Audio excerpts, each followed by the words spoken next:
Mental health assessment is a crucial aspect of nursing practice as it provides valuable insight into a patient's cognitive, emotional, and psychological well being. When we assess a patient's mental status, we are not just looking for mental disorders. We are also evaluating their overall psychological health, which affects how they think, feel, and interact with others.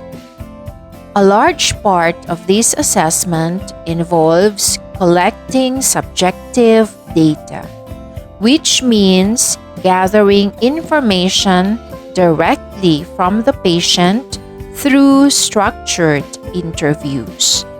This data allows us to identify potential mental health concerns early and plan appropriate interventions. Now let's break down the key components of this assessment, starting with biographical data.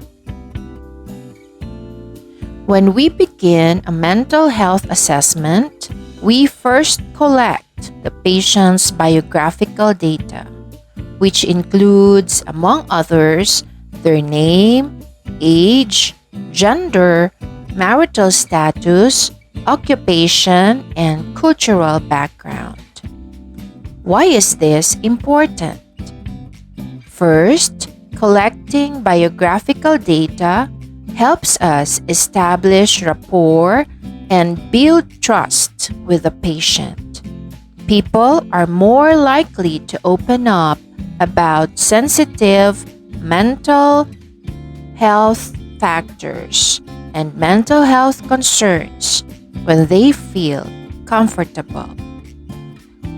Second, demographics can influence mental health risk factors. For example, certain mental disorders are more prevalent in specific age groups and cultural backgrounds and can shape a person's understanding and response to mental health conditions. Finally, this information provides baseline data that helps us track changes over time. Once we gathered biographical data, we move on to understanding the patient's current mental health concerns. To get a clear picture of a patient's mental status, we ask about their current symptoms.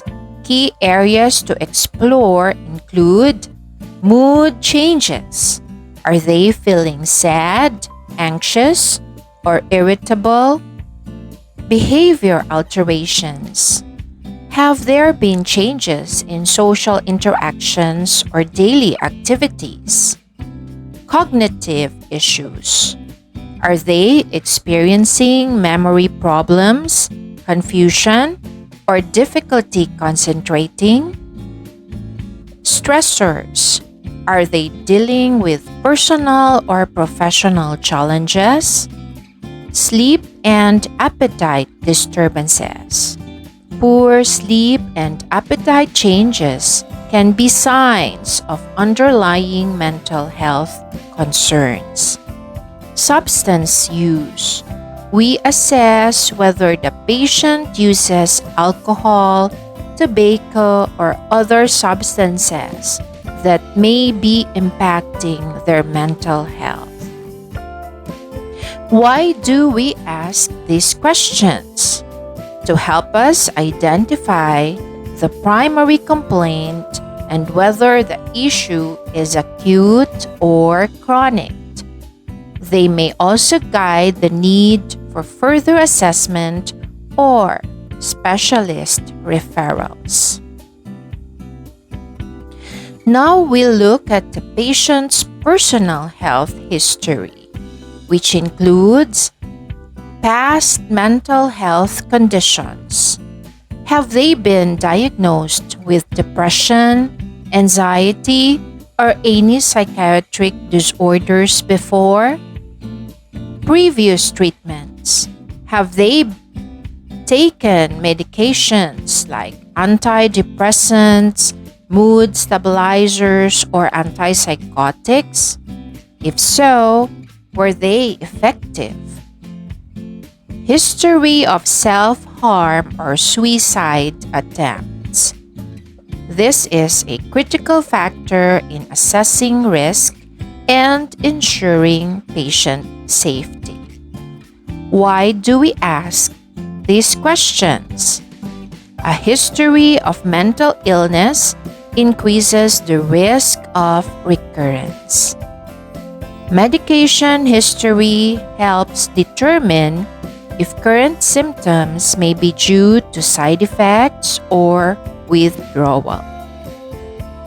Identifying patterns of deterioration or improvement helps in planning appropriate care.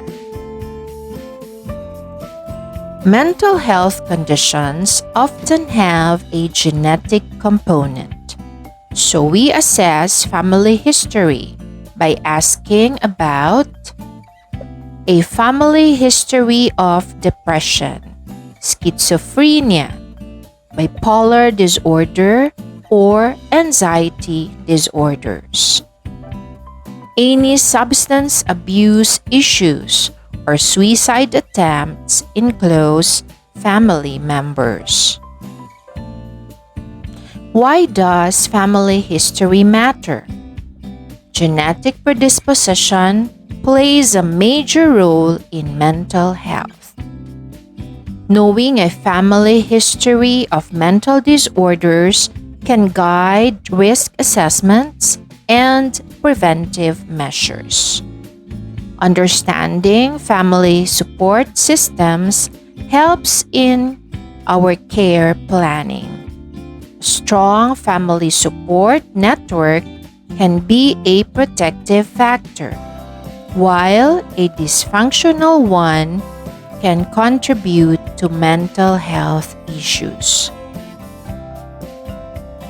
A person's lifestyle choices can greatly influence their mental health. Here is what we assess. Diet and nutrition. Poor nutrition, such as vitamin deficiencies, can affect mood and cognition. Exercise.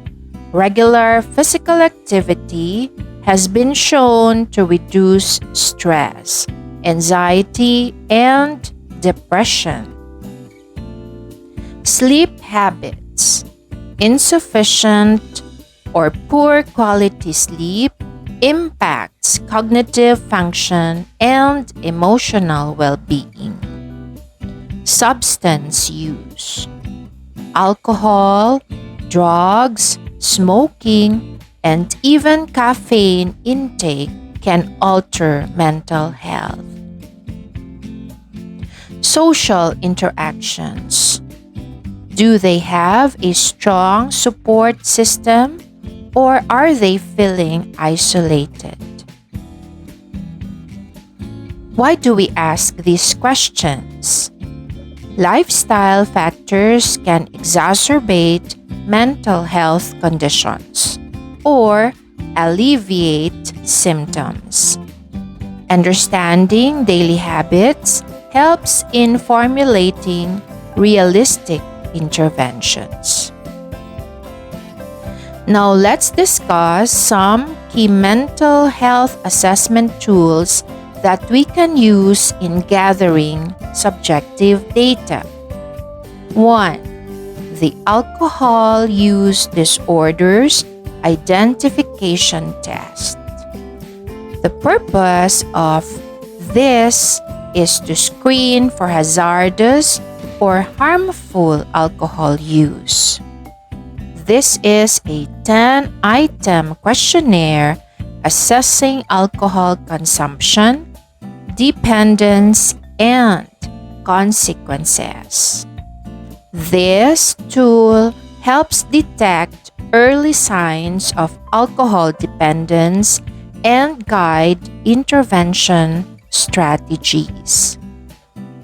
The quick inventory of depressive symptomatology is used to measure depression severity over the past 7 days. This is a 16-item self-reported questionnaire that evaluates mood, sleep, appetite, and psychomotor activity. This tool helps diagnose major depressive disorder and monitor treatment response. The modified SAD person's suicide risk assessment is used to assess suicide risk based on key factors. This evaluates the sex, age, depression, previous attempts, ethanol abuse, rational thinking loss, social support deficits, organized suicide plan, no spouse, sickness, or medical illness. Scoring ranges from 0 to 10. This tool helps identify individuals at risk for self-harm or suicide and ensures appropriate intervention. To recap, we have the following key points. Mental status assessments require a structured approach to collect subjective data effectively. Biographical data, history of present illness, personal and family history, and lifestyle factors all play a role in mental health. Assessment tools can help standardize mental health evaluation. As nurses, we must be compassionate, thorough, and non-judgmental in our assessments, ensuring our patients receive the care and support they need. Mental health is an essential part of overall well-being, and by conducting proper assessment, ensuring patients receive the care and support they need.